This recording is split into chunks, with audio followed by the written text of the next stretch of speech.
உலகெங்கிலும் இருக்கிற தமிழ் சொந்தங்கள் எல்லாருக்கும் என்னுடைய வணக்கம். இன்றைக்கு கொழும்பில் இடப்பட்டுள்ள ஒரு மிக முக்கியமான ஒரு சோகத்தை ஏற்படுத்தக்கூடிய ஒரு தகவலை பற்றி தான் பார்க்க போகிறோம். குறிப்பாக பார்த்தீங்கன்னு சொன்னால், கொழும்பில் மர்த்தேகொடன்னு சொல்லப்படுற பிரதேசத்திலிருந்து ஒரு தாய் கைது செய்யப்பட்டிருக்கிறார். அந்த தாய் பார்த்தீங்கன்னு சொன்னால், முதல் ஒருவரை திருமணம் செஞ்சு அந்த திருமணத்திலிருந்து 3 மாதங்களாக அந்த கணவரை விட்டு விலகி வேறு ஒரு ஆண் மகனோட தங்கியிருந்தவா. இந்த அடிப்படையில் அவள் கைது செய்யப்பட்டிருக்கா. அவள் கைது செய்யப்பட்டதுக்கான காரணம் என்னென்னு சொல்லி தான் பார்க்க போகிறோம். திடீர்னு பார்த்தீங்கன்னு சொன்னால், இந்த தாய் தன்னுடைய 3 வயது மகளை கோமாகமாவில் இருக்கிற, அதாவது கொழும்பில் கோமாகமான்னு சொல்லப்படுற இடத்துல இருக்கிற வைத்தியசாலையில் இந்த சிறுமியை கொண்டு போய் ஒவ்வாமை என்ற பெயரில், அதாவது பிள்ளைக்கு ஒவ்வாமை அலர்ஜி மாதிரி இதால் வருத்தம் வந்திருக்குது, ட்ரீட்மெண்ட் பண்ண சொல்லி அந்த பிள்ளையை கொண்டே அட்மிட் பண்ணியிருக்கிறார். மருத்துவர்கள் தீவிர சிகிச்சை பிரிவில் அந்த பிள்ளைக்கு மருத்துவ வசதிகள் செய்து கொடுக்கப்பட்டு பார்க்கப்பட்டு கொண்டிருந்த நிலைமையில் அந்த பிள்ளை துரதிருஷ்டவசமாக அந்த 3 வயது சிறுமி இறந்துட்டார். இறந்ததுக்கு பிறகு மரண அறிக்கையை சமர்ப்பிக்கணும் தானே, அதால் அவருடைய உடல் கூறு ஆய்வு மேற்கொள்ளப்பட்டது. அந்த உடல் கூறு ஆய்வில் பார்த்தீங்கன்னு சொன்னால், அந்த பிள்ளைக்கு பார்த்தீங்கன்னு சொன்னால் கிட்டத்தட்ட 75 இடங்களில் உள் மற்றும் வெளி காயங்கள் என்று சொல்லப்படுற காயங்கள் இருந்திருக்குது. அதோட ஒவ்வாமையால் அந்த குழந்தை இறக்காமல் அந்த 75 உள்காயம் மற்றும் வெளிக்காயங்களில் முதல் நாள் அடிக்கப்பட்டதில் அதாவது கிட்டத்தட்ட பல நாட்களாக அந்த சிறுமி கொடுமைப்படுத்தப்பட்டிருக்கிறார். அதில் குறிப்பாக அந்த பிள்ளை இறந்ததுக்கு காரணம் அந்த அடிக்கப்பட்டதால் தான் சொல்லி உடற்கூறாய்வில் தெரிய வந்திருக்குது. இந்த அடிப்படையில் தான் அந்த குறித்த தாய் காவல்துறையால் மத்தேகுட என்ற இடத்துல இருந்து கைது செய்யப்பட்டிருக்கிறார். மேலதிகமாக இது தொடர்பான ஆய்வுகளை மேற்கொள்ளைக்க விசாரணைகளை மேற்கொள்ளைக்க அந்த 3 வயது சிறுமியை அந்த தாய் தன்னுடைய கை மற்றும் கால்களால் அடிச்சிருக்கிறார். அது மட்டும் இல்லாமல் வெவ்வேறு உபகரணங்கள், அதாவது சின்ன பிள்ளைகளுக்கு அடிக்கிறதுக்கான தடிகள் அப்படியான இதுகள் மூலமும் தாக்கியிருக்கிறார். அது மட்டும் இல்லாமல் அந்த பிள்ளையை தூக்கி வீசி இருக்கிறார் இதில் தன்னுடைய வீட்டில் இதால் தான் அந்த குழந்தை இறந்ததாக மரண விசாரணை அறிக்கையில் தெரியப்படுத்தியிருந்தாலும் அந்த குறித்த தாய் அரெஸ்ட் பண்ணப்பட்டிருக்கிறார். மேலதிகமாக அவரிடம் இது தொடர்பான விசாரணைகளை மேற்கொள்ள தெரிய வந்துள்ள விஷயம் தன்னுடைய கணவனை விட்டு அவள் 3 மாதங்களாக பிரிஞ்சு வேறு ஒருவரோட வாழ்ந்து வரதாக சொல்லியிருந்தவா.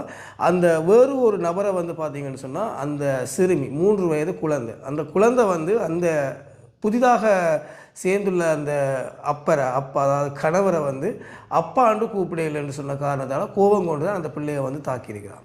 இது கிட்டத்தட்ட கனகாலமாக நடந்திருக்கு போல. எப்படின்னு சொன்னால், அந்த குறித்த சிறுமி புதிதாக வந்த ஒருவரை உடனடியாக அப்பாண்டு பழகாது. அந்த பிள்ளை ஒரு புது ஆள் நினச்சி தான் பழகும். அப்போ அந்த அடிப்படையில் அப்பாண்டு கூப்பிடாது. 3 மாதத்துக்கு முதல் வேறொருவரை அப்பாண்டு அந்த குழந்தை கூப்பிட்டு திடீரென்று இன்னொருத்தரை அப்பாண்டு கூப்பிட கொஞ்சம் நாட்கள் ஆகும்.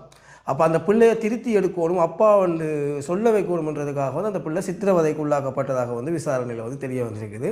நீங்கள் அடிக்கடி அப்பாக்களை மாற்றி கொண்டிருப்பீங்க, பிள்ளைகள் கூட கணவரை மாற்றி கொண்டிருப்பீங்க, பிள்ளை அதுக்கேற்ற மாதிரி எல்லாரையும் அப்பான்னு கூப்பிட்றேன்னு சொன்னால் அது என்னென்னு ஓரளவுக்கு வயசு வந்த பிள்ளைகள்னாலும் பரவாயில்ல, விருப்பம் இல்லாட்டிக்கும் அப்பான்னு கூப்பிட்றதுக்கான வாய்ப்புகள் இருக்கும். ஆனால் சின்ன பிள்ளை அதுக்கு என்னென்னு தெரிய போகுது. அதால் இந்த கூப்பிடையில் அப்பாண்டு கூப்பிடையில்ன்ற ஒரு காரணத்துக்காக அந்த சிறுமி தாக்கப்பட்டு 75 உட்காயங்களோட இன்றைக்கு மரணம் அடைஞ்சிருக்கிறார். இது தொடர்பாக விசாரணையில் அந்த புதிதாக வந்த கணவரும் இந்த குற்றத்தில் நேரடியாக தொடர்புபட்டிருக்கார். அந்த பிள்ளையோட மரணத்தில் நேரடியாக தொடர்புபட்டிருக்கிற என்ற அடிப்படையில் அவரையும் கைது செய்வதற்கான நடவடிக்கைகள் மேற்கொள்ளப்பட்டது. ஆனால் விஷயம் தெரிஞ்சவொன்ன குறித்த நபர் தற்பொழுது தலைமறைவாகிட்டார். அப்போ இதில் பார்த்தீங்கன்னு சொன்னால், மிகவும் ஒரு என்ன சொல்கிறது, ஒரு சிறுமியை இப்படி துன்பத்துக்குள்ளாக்கி இப்படி வேதனை அடைய வச்சு அந்த பிள்ளைக்கு இன்னும் ஒரு ஒழுங்கான சுய அறிவு கூட வந்திருக்கு. அந்த பிள்ளைக்கு சிந்தித்து செயற்பாற்ற அந்த விஷயம் கூட கிடைச்சிருக்கு. அந்த பிள்ளையை 75 உட்காயங்கள் வர அளவுக்கு தாக்கி ஒரு அப்பாண்டு கூப்பிடையில்லைன்னு சொல்லி அந்த பிள்ளையை கொலை செஞ்சுருக்கிறாங்க. இது மட்டும் இல்லாமல் குறிப்பாக பார்த்தீங்கன்னு சொன்னால், என்னுடைய குழந்தை கூட நான் எங்களுடைய வைஃபுண்ட ரிலேட்டட் ரீதியாக எங்களை பிறந்தோடனே அந்த சின்ன பிள்ளைகள் கூப்பிட்றத பார்த்து என்ன சித்தப்பான்னு தான் கூப்பிடும். அந்த என்னுடைய மனைவியை சித்தியெல்லாம் கூப்பிடுவாங்க. அப்போ அதை நாங்கள் பெருசாக எடுத்துக்கொள்கிறதில்ல, அதை நாங்கள் பழக்கணும். அந்த பிள்ளை வளர்ந்து வரைக்கும் எங்களை இயல்பாக இப்போ அப்பா அம்மாண்டு கூப்பிட வலிக்கிட்டுது. ஆனால் அங்கே ஒரு 2ஆம் தரம் திருமணம் செய்த ஒருவரை அப்பாண்டு கூப்பிடையில் என்று சொன்ன ஒரே காரணத்துக்காக அந்த சிறுமியினுடைய நிலை இன்றைக்கு ஒரு மரணமாக மாறி இருக்குது. அதுவும் ஒரு சித்திரவதைக்கு உள்ளாக்கப்பட்டு ஒரு 3 வயது சிறுமி இறந்தது இலங்கை மத்தியில் மிகவும் பேசுபொருளாக மாறி இருக்கிறது. எனக்கு தெரிஞ்சு இவாக்கு அதிகபட்ச தண்டனை வழங்கப்படும் என்றதில் மாற்று கருத்தே இல்லை. குறித்த அந்த புதிய கணவரும் கைது செய்யப்பட்டு அவருக்கும் அந்த தண்டனை வழங்கப்பட்டிருக்கணும்.